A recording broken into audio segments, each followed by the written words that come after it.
This series is brought to you by you. Thank you so much for all of my patrons and the people who have used the Jackson's affiliate links. It is thanks to you guys that this series have been made possible. Thank you so much. Welcome back to Colossal Color Showdown Season 2. This is episode 3, and in this episode we start to take a look at the Cerulean Blue.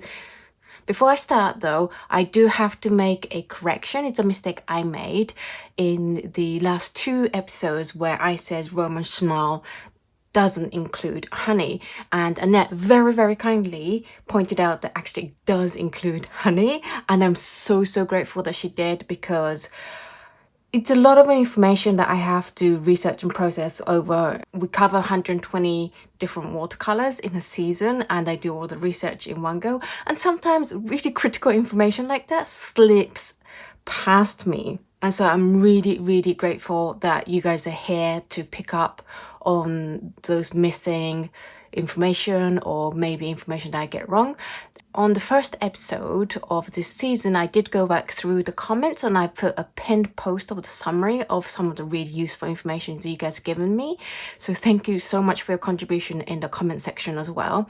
Hopefully together we can make this series as accurate as we can make it. I'm sorry about my error. I hope I make less of them as I go along. So let's get on with the Cerulean Blue. Now we have all the brands showing up in this episode, but we do have 2 hue colors.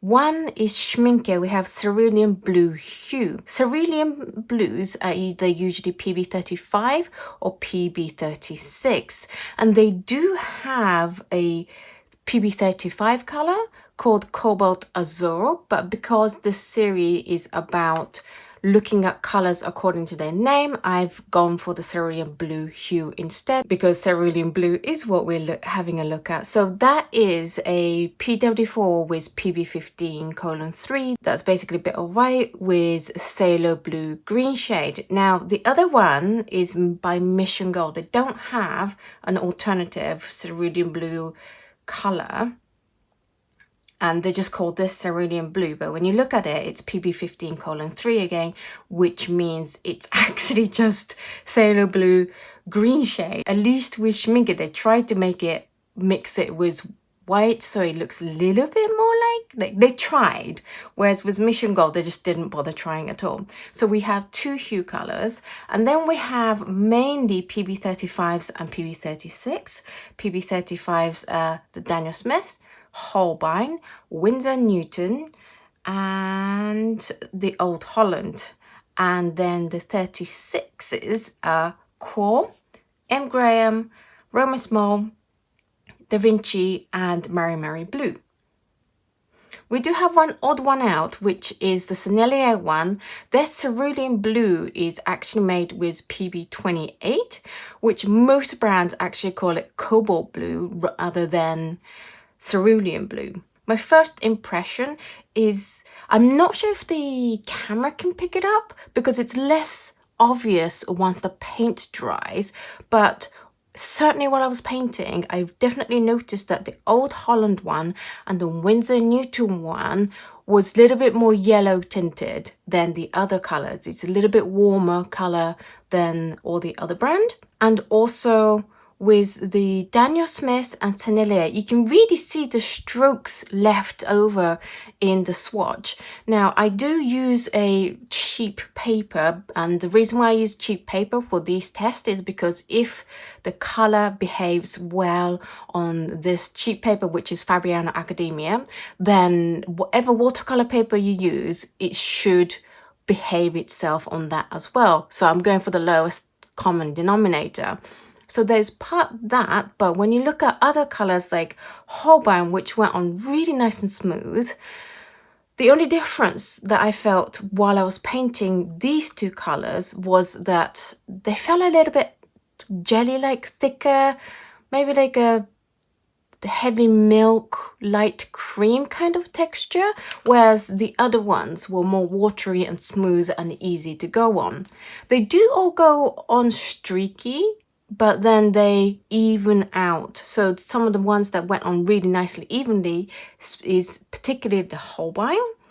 The Roman Szmal went on nicely, as well as the Da Vinci one. Of course, the Schmincke one and Mission Gold one went on smoothly as well, but we're looking at phthalo blue green shade rather than cerulean blue, so I'm not quite sure if that's even relevant in this. So if you want a nice easy time getting even swatches, I would definitely recommend Holbein. I would also recommend Holbein maybe over the other two colors personally, because I feel like Cerulean Blue should granulate and Holbein granulates a lot more than Roman Szmal and Da Vinci. However, if you want not as much granulation, then these two obviously is a much better option. In terms of how easy it was to re-wet, all the colors were actually quite easy to re-wet. As you can see, I say easy to re-wet on most of the colors, and the ones that I don't say easy to re-wet doesn't necessarily mean they're hard to re-wet, they're just not as easy, but I still wouldn't classify them as hard to re-wet like some of the colors we had in the Ultramarine Violet episode. In terms of smell, there was a really interesting discussion about how other people do find Old Holland smell as well, but also M. Graham. Some people find M. Graham smell. That it has a more mixed review. Some people say it smells, some people say it doesn't smell, but I thought I'd make you aware in case you're sensitive to smell that M. Graham, some people do say it does smell. Old Holland, Cerulean Blue, oh my goodness, it really smelled bad. It smelled like off cheese. I was like, what is rotting like in my studio when I wet it? It's fine when it's dry, but as soon as you touch water and you start painting with it, it's not great. I'm not too sensitive to smell. However, I would still not use this purely based on the smell. Also, I can see that the Old Holland one is the only one where there's a shine left here. None of the other colors have any shine on the paint, but there's definitely a glare here that I can see, probably because I'm using a strong studio light as well. And Old Holland this time around was the bubbler, shall we call it. It bubbled when I was trying to dissolve the paint enough to be able to paint the swatch, and you probably won't be able to see this on camera, but you'll definitely be able to see it on the high-res scans that I put over on patreon.com/Oto Kano. But you can definitely see little dots, tiny dots, but dots where the bubbles just left a gap on the paint. So with it smelling really bad and it bubbling and it has that glare of where there's just too much binder, I wouldn't recommend this at all. MaimeriBlue did have bubbling problem in the Ultramarine Violet episode. However, with the Cerulean Blue, we didn't have a bubbling problem whatsoever, and that was still on a half pan, so it wasn't even about the half pan. I think it's very specific to Ultramarine Violet so far with MaimeriBlue that it bubbles, just like with Old Holland. The Ultramarine Violet was fine, but the Cerulean Blue bubbles. If you have Old Holland Cerulean Blue, then do let me know if you have that same bubbling problem as well. On to some more information. And in terms of alternate colors, there's actually a lot of alternate colors that brands offer. Daniel Smith offers Cerulean Blue Chromium, which is PB36, so you get to try out both the PB35 and the 36 from Daniel Smith if that's what you're interested in. Schmincke has, as I said before, the Cobalt Azure, which is PB35. Why they don't just call it Cerulean Blue, I don't know. Winsor & Newton also has a Cerulean Blue Red shade, but I chose the Cerulean Blue over the Cerulean Blue Red shade because name.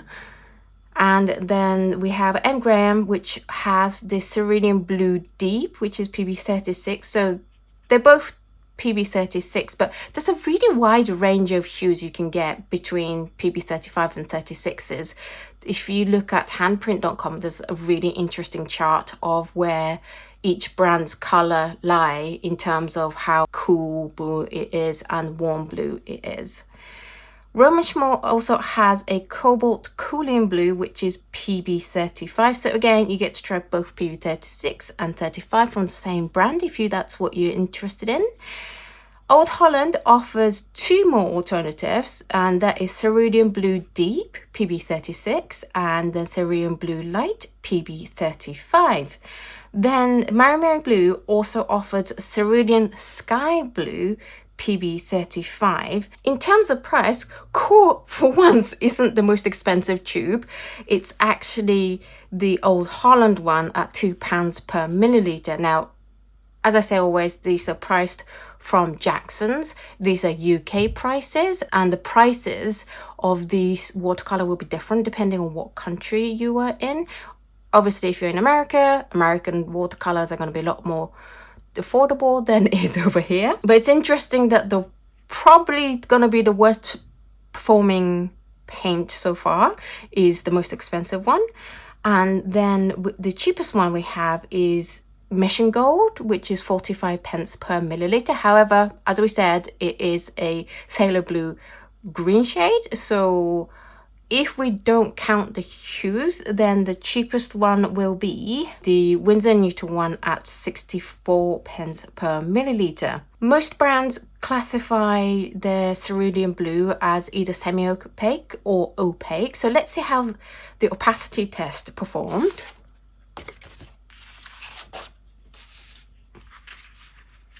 Oh, upside down. So this is the opacity test, and I would say that the most standard opaque one is the M. Graham's one, followed by the Sennelier one, and then it's a split between Roman Schmincke and Quor. The most transparent ones are the hue ones, but obviously they're phthalo blue green shade, so we expect that.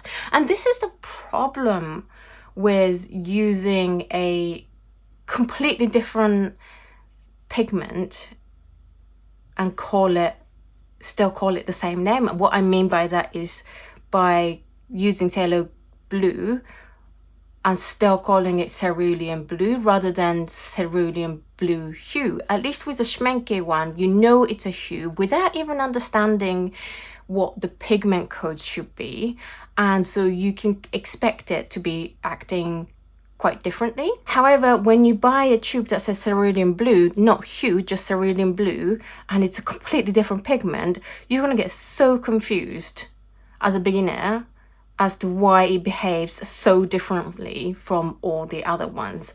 You know, all the other ones we're expecting granulation and some sort of opacity, and then you get nothing, none of that. Then this is my pet peeve with watercolor brands that don't do this, is when they don't declare it's a hue when it's a hue. Rant over. It's just something that certainly messed me about a lot when I started buying watercolors, and I just don't want you guys to fall into that trap, which is exactly why I started these series. But I would agree with the brands for once that these are mostly semi-opaque to opaque. Although interestingly, M. Graham classifies this as semi-opaque, so I would love to see color that they classify as opaque, because I would say this is the most opaque. Whereas brands like Vinci and Old Holland and Sennelier, they all classify it as opaque, which is why you always have to do your opacity test yourself if you are interested in that, because it's all really relative and it's very wishy-washy. There's no hard measures of how to measure opacity in watercolor. It's just opinions basically, and so you can't really trust 100% what the brands tell you. On to the lift and glaze.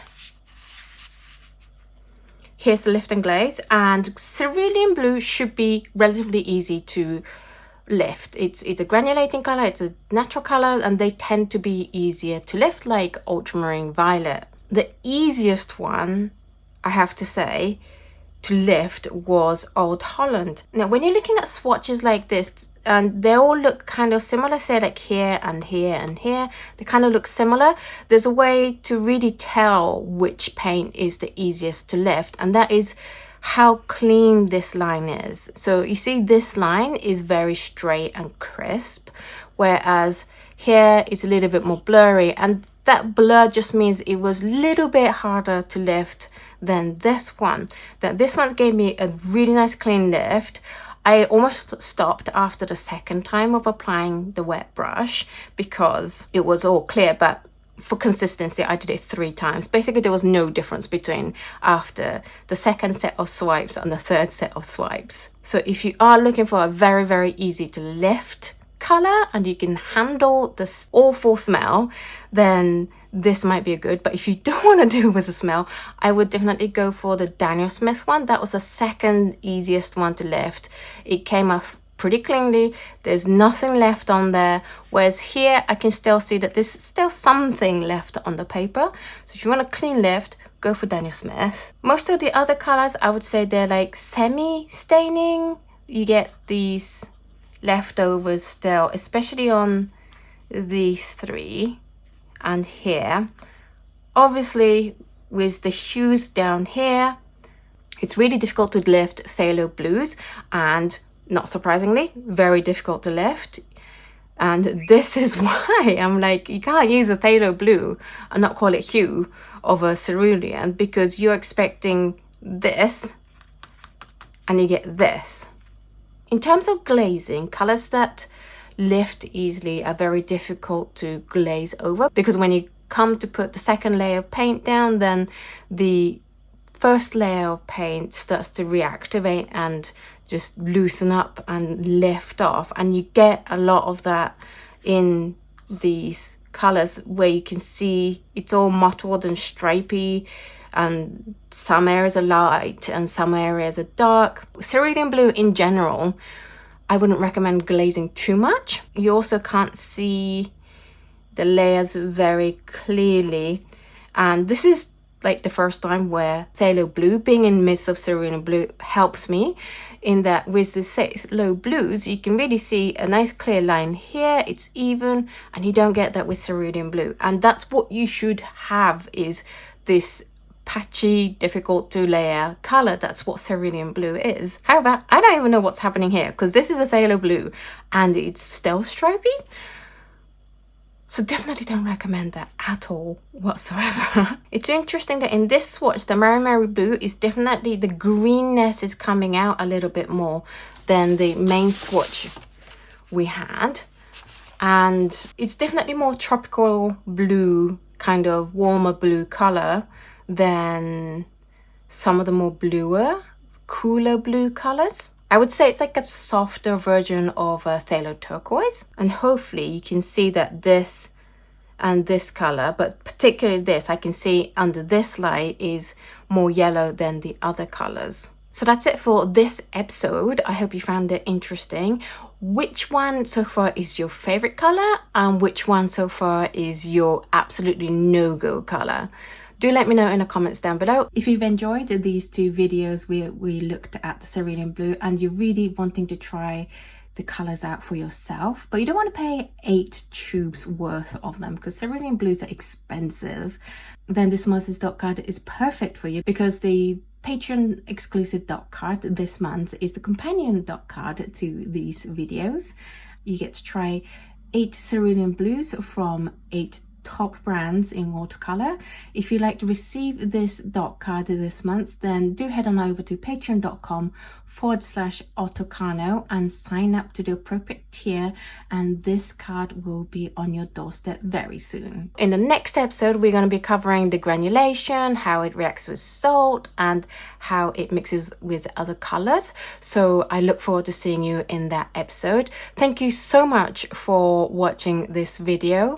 I really look forward to reading your comments. If I've missed any information or got anything wrong, then do let me know in the comments below, and I will try to do a summary post again and pin it to the top of the comment section, so you guys can catch up with all the really useful information that everyone is bringing to this series.